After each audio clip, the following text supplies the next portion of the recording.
Wolfe, followed by Audrey Weissman and Megan Lawrence. My name is Mike Wolfe, and I'm here today to inform you that cannabis is a significantly safer medicine than many FDA-approved pharmaceutical drugs. According to the Centers for Disease Control, every day 44 people in the US die from overdose of prescription painkillers, and many more become addicted. The National Institute on Drug Abuse reports that as of 2002, opioid poisoning has become more commonly the cause of death than heroin or cocaine. The Alcohol, Drug, and Mental Health Services Board of Cuyahoga County, where I reside, acknowledges on their website that Cuyahoga County is truly experiencing the devastating effects of prescription drug addiction that has led to a resurgence of heroin addiction. The Governor's Cabinet Opiate Action Team states on their website, prescription opioid pain medications are a significant contributor to unintentional drug overdose deaths in Ohio. As for pot, there are 0 deaths attributed to overdose. You have heard the claims of how dangerous the cannabis plant is from the opponents of legalization. The majority of those opposed speak highly of the FDA approval process and how medical marijuana should be subjected to the same scrutiny. From the Adams Board to the American Medical Association, you are encouraged to believe that there are no health benefits from smoking or ingesting marijuana. Meanwhile, only miles away from us now, patients in Michigan suffering from cancer, glaucoma, HIV/AIDS, hepatitis C, Crohn's disease, Alzheimer's, multiple sclerosis, and epilepsy are afforded access to medical marijuana to relieve their associated symptoms. Do you believe that these patients would agree that there is no health benefit? While organizations against marijuana tout that it causes mental illness and addiction, you have heard from several individuals on your listening tour their personal accounts with cannabis curbing the symptoms of both disorders and promoting recovery. I personally attest that this plant has not only calmed my anxiety and lessened the heartache of depression, but also subsides my mania and eliminates the racing thoughts in my head. In terms of addiction, I've lived the benefits. Alcoholism consumed me with a fiery passion. Today, I will take munchies and dry eyes any day over a night spent spewing my insides into a toilet bowl. Which would you prefer? Cannabis has the ability to reduce withdrawal symptoms experienced by addicts trying to get off hard drugs like heroin.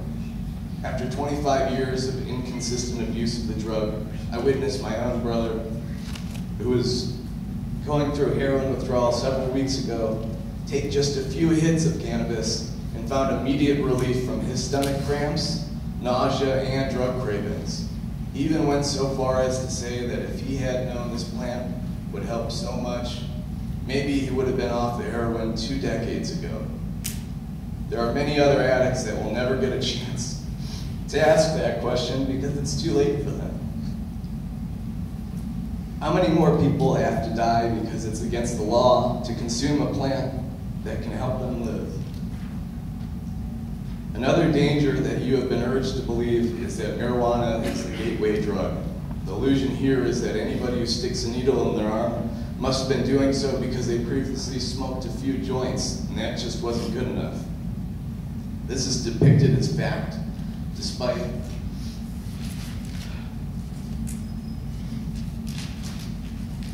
the current heroin epidemic being better associated with the abuse of FDA-approved pharmaceutical opioid pain medications.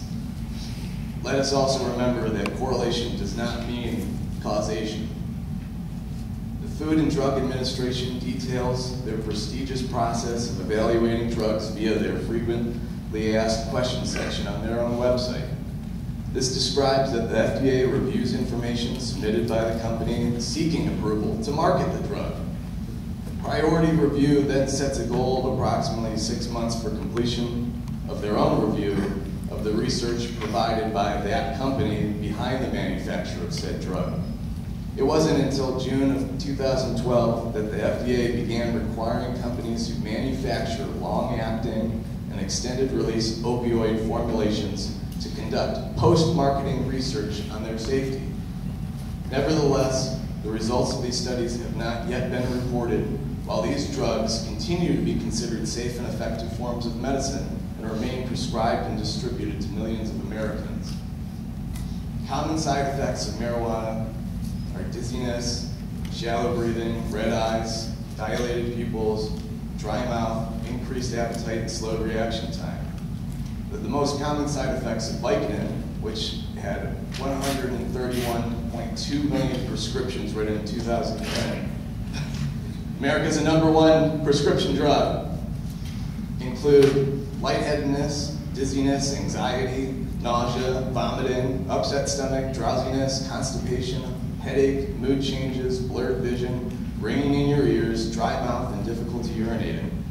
So let me ask you this, Senators, which one sounds safer to you? Mike, thanks for coming out here. Appreciate it. You're welcome. And clearly I'm an advocate for plants over pills. Just to conclude with, thank you for your time.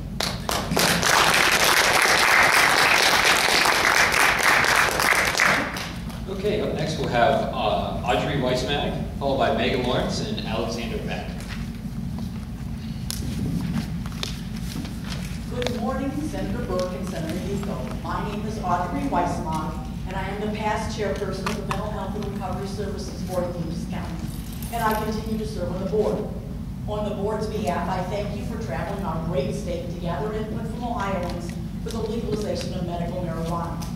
I personally want to thank you for working to get out ahead of another petition to amend Ohio's Constitution to legalize marijuana.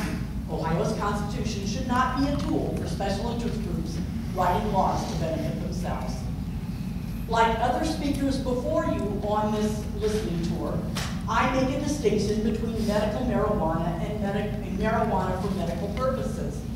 Medical marijuana refers to the whole unprocessed marijuana plant or its basic extracts to treat a disease or symptom. The FDA concluded that no sound scientific studies have supported medical use of smoked marijuana for treatment. Yes, inhaling marijuana smoke or ingesting marijuana in edible form will probably make you feel better for a while, just like drinking a few ounces of scotch will probably make you feel better. But let's not call it medicine. Scientific study of the chemicals in marijuana have led to FDA-approved drugs used to stimulate appetite or to control nausea for individuals undergoing chemotherapy. The type of research needed to be the same as is for any other drug that is prescribed by doctors in the United States. No physician may legally prescribe so-called medical marijuana. And the medical marijuana issue is fraught with unintended consequences. Legal marijuana provides a conduit to kids. A guidance counselor at a Sylvania high school tells how his students with addiction disorders buy weed in the parking lot of the medical marijuana dispensary just across the line. Research has shown that marijuana's negative effects on attention, memory, and learning can last for days or weeks after the acute effects of the drug wear off, depending on the user's history with the drug. The reality of so-called medical marijuana use is something different than many proponents communicate.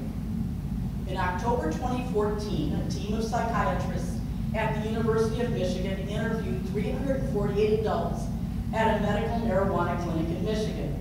The results showed 93% of first-time visitors reported lifetime marijuana use. 61% reported daily or almost daily use in the 3 months before their first visit to the clinic. 68% reported they used prescription opioids differently than what was prescribed in the past month. They could have used more than prescribed, used or borrowed meds, or used meds for reasons other than pain relief. 87% reported they were seeking medical marijuana for pain relief, either alone or in conjunction with other reasons. 3% reported cancer, 3% glaucoma, 2% HIV and or hepatitis C. Not one of the 348 participants in the research reported having epilepsy, muscular dystrophy, rheumatoid arthritis, or any of the other chronic disorders often used in the arguments in favor of medical marijuana. And marijuana is addictive. According to ASAM, the American Society of Addiction Medicine, empirical evidence associates THC with cannabis dependence.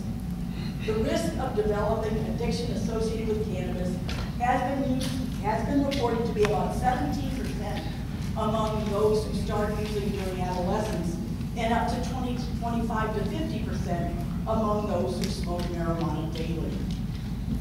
In my opinion, the most serious of these challenges is the increased availability of marijuana to children and young adults.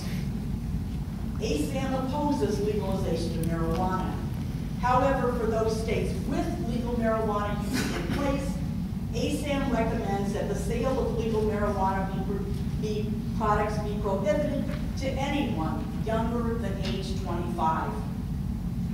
Marijuana's impact on the developing brain is well documented. Cognitive impairment, prevalence of psychotic disorders, decreased academic performance, and reduced workplace productivity are all associated with marijuana use. ASAM states that collectively these data are sufficient to suggest that children, pregnant women, and youth with still developing brains should not use cannabis or cannabinoids due to a variety of neuropsychiatric health effects and impacts on cognitive functioning. Untested drugs have unknown consequences.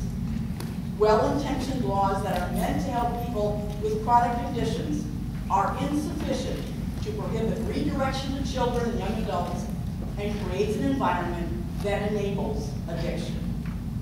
Thank you for the opportunity to